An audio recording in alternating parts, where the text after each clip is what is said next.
We're going to make a simple sign together today. One of the first things you need to do when making your sign is you got to decide how big you want it to be. So I'm going to come up here and say create new file, and I am going to create a sign that is 15 inches wide and let's just say 7 inches tall. Thickness, we're just going to use the 3/4 inch material that we have, so we're going to call it 3/4 of an inch thick. This small sign is going to get cut out on one of the smaller two routers. And almost every time when we use one of the smaller two routers, we are going to start it from the center of whatever it is we want to cut, and we're going to 0, 0, 0 it on the material surface. Only on the large router will we do the machine bed and the bottom left corner. So I'm going to hit OK. Now, we got lots of options here. If you want to know how to import pictures or vectors from websites like Brands of the World or things that you've created, go back and watch the very first clock making how-to video. That will explain how to go to Brands of the World or find other vectors and import them into your drawing. I'm going to make the assumption on a simple sign that you are just wanting to type your text in there. So to do text, I'm going to come up here and I'm just going to say Swenson's Cabin. Okay. Obviously that text is huge, so I'm going to change it, bring it down to 1 inch. I can change the size of it later.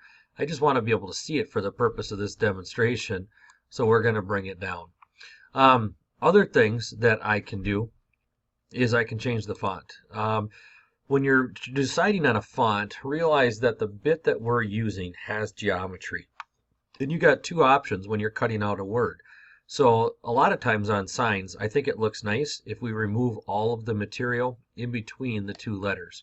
So it would take a really small router bit, even if we made the font a little bit bigger with this current font, to get the router bit to go inside the skinny part of the S. So if I go with a larger font like that, now that looks kind of cartoony. I'm not super thrilled with it. But if we're looking at the previews that we get over here, let's say that's the one that I like. And then I hit close. So I like the way that this looks. If we want to make this a little bit more fun, we could import in, maybe a outline of the lake or a cabin or something like that we would put here. And again, if you want to find a log cabin that you'd like to import, watch that video number 1 for the clock and it will show you how to do it. I'm just going to assume that you're not doing that for this video. So I'm actually going to go back in here and edit this text because I want to show you how to put a curve on the word Swenson and cabin. And to do that, I need these to be separate text boxes. So I'm going to come up here and erase the word cabin. And then I'm going to click out here. So that's not selected pink. And now I can write the word cabin in here and then hit close. And it'll bring it in. I'm just using the arrow keys to bring this up. But I want to have an arch over this. I want Swenson's Cabin to be arched. So I need to draw an arch. So I can use this line right here, draw an arc. I'm going to make it about the same length as my last name. I'm going to put one there. And then I'm also going to make sure that's still selected, and I'm going to mirror it. So mirror is right here. I want to create a mirrored copy, and I want to flip. I'm just going to hit the bottom button, and that will complete the arc. And all I wanted is 2 arcs that were the same arc. I'm going to move this one up and this one down just a little bit, and we can play with these later. Now I want to wrap Swenson on this arc. So I use this tool right here. It says text on a curve. And it automatically will put it there. Sometimes we'll get different error messages, like we had to shrink the words down because it was too long of writing, or we had to stretch it out. And just read what the pop-up window says, and if you agree, hit OK, and if you want to cancel the changes, hit cancel. I can mess a lot with this. If I want to spread out Swenson's, notice it makes the text a little bit smaller, but if we're cutting out a sign, we need to have space between them. So I'm going to remember about where that's at, because I want to kind of do the same thing for the word cabin on the bottom. So I'm going to close this, then I'm going to select this and do it again. I want it to be below the curve, and I want to space it out about what the cabin is on the top, and then hit close.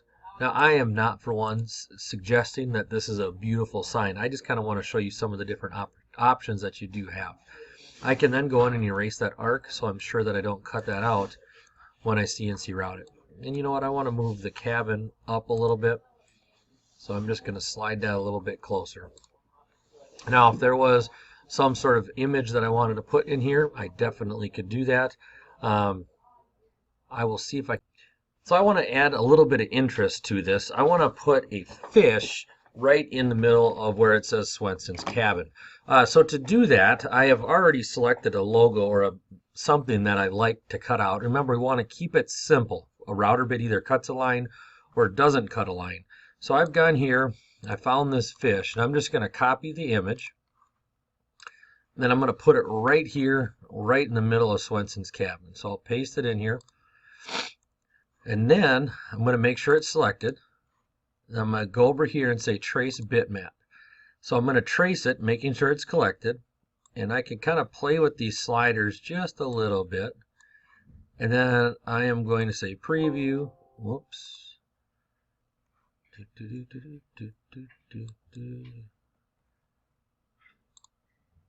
Even make it a black and white. And this is how many details we want. I'm fine with that.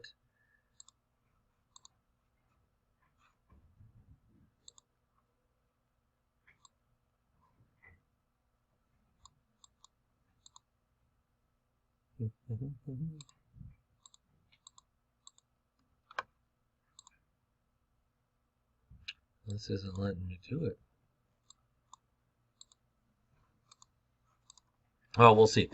Usually that allows me to apply it, and we'll see if I can toolpath this in just a moment. I forgot a step on the fish, so I'm going to come back here, click the fish, hit trace bitmap, and then I just have to pick one of these colors to trace. I can hit preview. You can see it traces the line around the fish. I'm going to apply it and then close. So now I have this bitmap. If I want to change the size of it, I can. So I want to put it right in the middle. There we go. And then if I want to, I can just erase the solid fish behind it. So now it's time for tool pathing. Yeah, get this the way that you want. A nice way to do it is if you look at these handles here, I want the middle to be right in the middle on all of this. There we go. So I want to cut this out now. Now I've got a few options for cutting out. I can cut out inside the letters if I want to make those recessed. So we're going to do that first because that's the easiest. Or we can cut right on top of the letters, and I'll show you all three of these. I'll show you a little bit different. So let's say on Swenson, I want to have a tool cutter, a router bit, follow the SWEN and SON around. That's called a profile cut. And I want to be careful about how deep they are, because profile cuts are usually made with a V router bit, and the deeper I go, the wider the cut. So I usually start out at about a 1/16 of an inch, and I can always go deeper if I want to. So my cut depth is 0.0625, which is a 1/16 of an inch. Now I need to select my bit, and I'm going to do this 90-degree bit right here. All of this stuff should be fine. As long as it's in tool number 1, we'll be good. But you see, the deeper I go, the wider that cut becomes. So I'm going to select this. I want to machine right on the vector, so on the letters. I don't need to add ramps, and I'm just going to call this Swenson because that's what it is. And then I'm going to hit the calculate button. Try to make this so you can see it. I realize I'm not recording on the screen. There we go. And come back to toolpaths. I called it Swenson, and I'm going to hit calculate. Whoop! If it is not, there's no vector selected, if there's none of them that are pink, you'll get that message. So I just want to click on Swenson, and you can see that V bit is just going to cut out the Swenson. Now let's go back to the 2D view, and I'm going to do a different one for the cabin. I am going to do I'm going to close this. I'm going to do a pocket tool path for this. So the pocket tool path will cut at the same depth. The bit that I want to use, let's just remove this, is going to be that end mill of 0.125. Now, if you don't have that as an option, you can click this plus button here, and we're going to edit this. We'll just call it end mill 0.125. Okay. Tool type is end mill. Units are inches. The diameter is 0.125. Then create settings. So step over is fine. RPMs are good. Feed rate's good. All that is good. So I can just use that bit then, and I'm not going to use it because I already have one selected. This other one that discard the changes because I don't want to save that.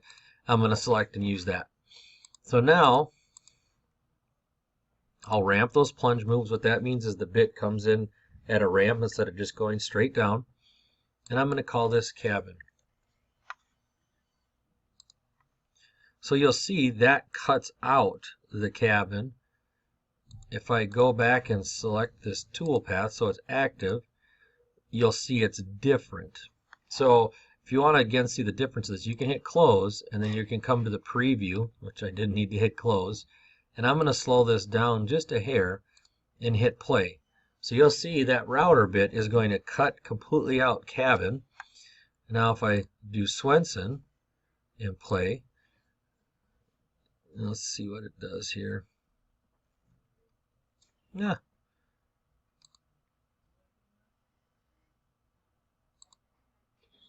Doesn't like giving me the preview, and it's not carving that out. But what it should do is carve this out. Reset preview, preview all toolpath. There you go.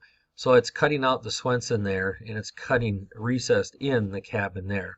If you're doing something really fine and you're writing really fine, this is a better option, and we don't go nearly as deep. And we've actually got a really, really small V-bit that can do a good job with it. But if you want a sign that you could see from the road, this is a better option. If you even paint inside of here a contrasting color, that sticks out way more. So if you are doing one of those stereotypical cabin signs that's going to hang on a tree and then everybody turns at, that's kind of like the street marker for your cabin, I would suggest going this route.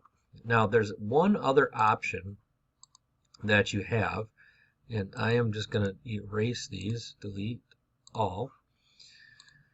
And that is if you want to leave the letters raised but carve everything else out.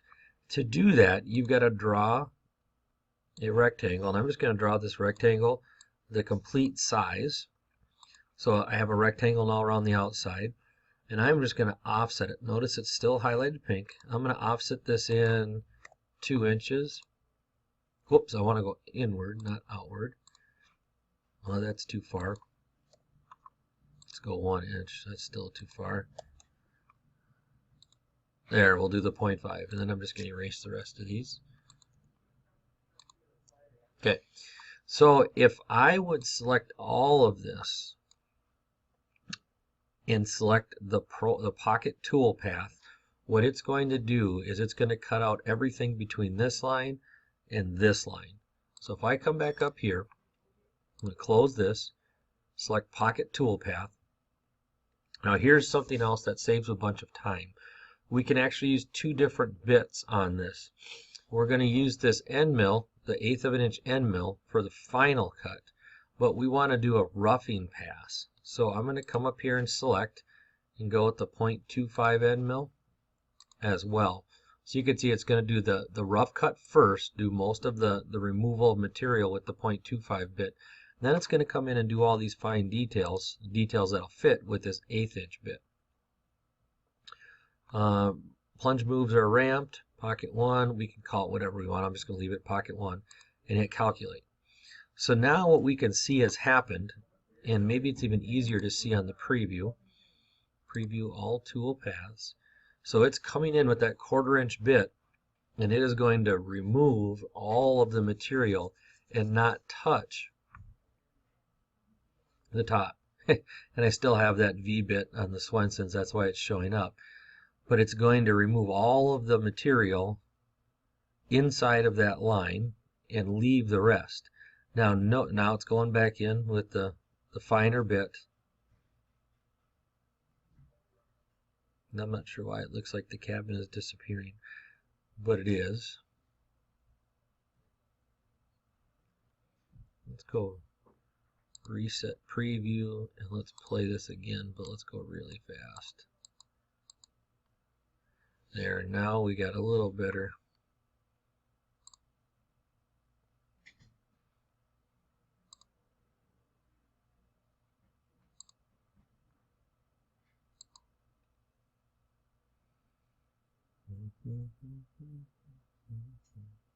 There. So when we're looking at this preview, what we're seeing is that some things got missed. If things got missed, it means that the router bit couldn't fit in there. So on the S, it looks kind of silly. Cabin looks okay, but there's no space in the I. So if I don't like this, what I'm going to do is go back to the 2D view, and I need to make the words bigger. So in Swenson's, I can take this and stretch it out, maybe make it a little bit bigger. And there's going to be limits on what we can do here. I'm going to try. Now that's really stretched out. I would take more time if I needed to. Oh, that was rotate. We don't want to do that. And this is way bigger than it needs to be, but this is just going to help prove this point that if I want to go the other route with it, let's go back to toolpath, and I'm going to just say recalculate all. Okay, and I'm going to reset preview, preview all toolpaths. It's not letting me go to the 3D view. There we go. So now those words are big enough that I can see all of them. Now I'm missing some details in the fish, and I wouldn't even have to have the fish. You know, you don't have to do any sort of logo on there if you don't want to. But that is the 3 options for toolpathing a sign and how to do a quick and dirty sign. If you've got questions, let me know, but that should get you well on your way.